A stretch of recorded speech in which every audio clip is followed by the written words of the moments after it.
It comes as something of a miracle, but President Biden has approved a new oil drilling project in Alaska. The Willow project is projected to yield as much as 180,000 barrels of oil a day and will provide much-needed domestic oil production. I think he is trying to appease the Alaska delegation and fossil fuel cronies in Congress. Predictably, the climate lobby erupted in anger. Some on the climate left even talking ominously about a presidential primary challenge.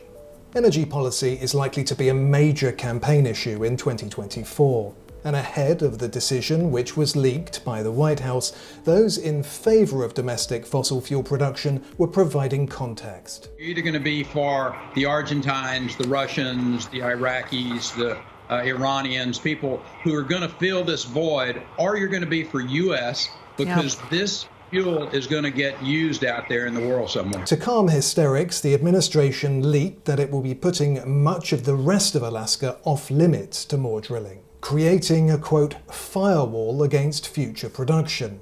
But let's be clear, the Willow project takes up 0.002% of Alaska's national petroleum reserve and is expected to bring 2,500 new jobs to the state.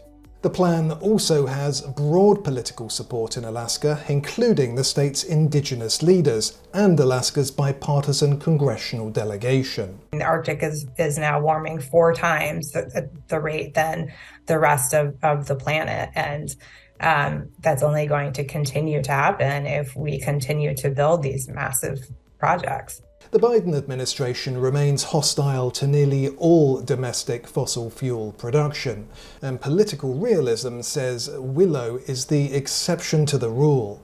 The White House knows a primary challenge from the left is unlikely. Its bigger concern is the opening for a GOP challenger if there's a surge in oil prices after Mr. Biden has sat on all oil drilling across the United States. What's more important to President Biden, improving energy security or reducing fossil fuels? First of all, it doesn't have to be one or the other, right? Well, we can try to be both. Whatever the political calculation, the Willow decision is a great relief to Alaskans and an economic boon for America.